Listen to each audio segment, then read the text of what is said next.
And welcome back to Ozarks Live. Today is International Children's Day, and if there's anything children in the Ozarks love, it's the Discovery Center. Well, little did some of our kids know that they'd finish out their school year there. Just as the coronavirus took hold, the center stepped in to provide emergency child care to kids of healthcare workers and first responders. And let's just say the effort made the grade. Take a look.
That is incredible. Welcome back, everybody. Say hello to the Executive Director of the Discovery Center, Rob Blevins. Rob, welcome. Hi, good to be here. It is good that you're our first official guest on Ozarks Live in months and months.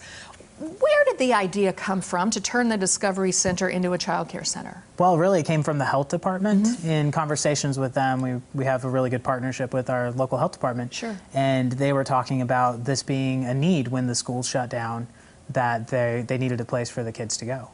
So that the healthcare workers could still go and do their jobs. Because if you run out of childcare, we say like these healthcare workers are leaving their most important job to do our most important job, which is to care for the ill. And so they really are. And so we needed to provide a place that was safe, that they felt comfortable taking them to, and a place that was going to be fun and engaging and really help restore some of that normalcy. And no better place than the Discovery Center. Now, when you made the announcement that you were going to be open to care for children, so many people needing that child, what was the response you got? It was really good, actually. I mean, was it overwhelming? People clamoring to get in or get their kids in? Well, the waiting list was really big. It went over, we only could care for 180 was our max capacity, and there were hundreds that were asking for care, and we only ended up being able to care for about 100 the first week because of funding. We started this without any funding whatsoever, just kind of ran in, and then people saw it and were supportive of it. Where did the funding come from? It's come from all over. The first bank, well, Central Bank and Central Trust, they have our operating account, and they were the first to jump in on that. The Ball Family Foundation, of course, is a Central Trust foundation, and so they also contributed. They matched them at $10,000, so we had $20,000 that first, right off the bat, and then more and more people started supporting it. Didn't you have to get some special licensing to do this? Yeah, we had to get a license from the state. Kind of an emergency license to provide. For childcare. So they had to go through a licensing procedure, have an inspection and all that. Okay. Really fun stuff. Oh, I'm sure it was terribly fun. It runs in my mind that I saw something maybe on your Facebook page about you were looking for workers to work and help provide care for the children. How'd you go about that? How did that work? We actually hired an additional 29 staff members in order to put this on, and so that doubled the size of our staff. Because we're open 7 days a week for 14 hours a day, and we weren't open that many hours a day, and we weren't needing that much individual one-on-one care for kids at that point. When we first started this, the unemployment benefits hadn't come out yet, what the federal government was doing, and people were just getting laid off left and right. And so we stepped in and we helped pick up a lot of people from some of those child caring organizations that had closed down, and got some really good team members. That's amazing. I know you've gotten some national recognition, and well deserved. And you got to feed these kids. That's another thing that you had to sort of overcome. Kids, yes. You got to feed them. We all want to eat. Kind of important. Yeah. How did you come about overcoming that obstacle? Well, Victory Mission was really awesome in stepping forward with the hot meals. Gotcha. We figured something out the first couple of weeks with Missouri State using their dining services, because they're right down the road and they were dropping off the food and whatnot. But Victory Mission was able, they got this, they do catering over there as part of their restoration program. And it's delicious, and they're really talented at making food, and they needed to make food, and we needed food. And so they stepped up with that. Then we had breakfast donated through a program through the USDA,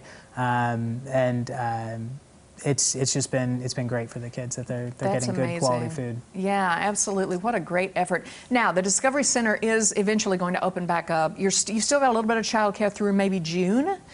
And then a typical summer, a little bit different. Yeah, well, it's all going to be different. But the childcare piece, we definitely know that we're running out of funding. The whole program costs over $100,000 a month to run with all those employees that we've hired and keeping them on payroll. So we are looking for funding still. If we can get more funding, we can keep this going and through until school starts and keep providing some free childcare throughout the summer. But if we don't get any funding, we're slowly starting to turn off the classes and end the care. There's still over 15 kids on each class waiting list, just waiting to get in. So I mean, the need's still there. We've gone 11 weeks. We've done 83,000 hours of care, over 33,000 free meals and snacks, and over 800 kids. So we've gone about as far as we can without more help. Just incredible. And if you go to their Facebook page, you can see, there are plans still for activities and classes and things for the summer that we're used to with the Discovery Center. Of course, it will look a little bit different, but hopefully things will be back up and running. And I love that you're still doing it. And thanks for that. You provided a service that needed to happen. Well, we can't wait for our grand reopening party. That will hopefully be happening this month, by the end of this month. Look forward to it. All right, Rob Blevins from the Discovery Center, thank you so much. Thank you, Joy. Good to have you on, for sure. All right, up next, you've seen the giant tent that sits along Highway 65. Well, Jeremy got to hang out over at PFI to learn all about this year's big tent sale. They're having that one. Stick around. We'll get to the details, and Ozarks Live will be right back.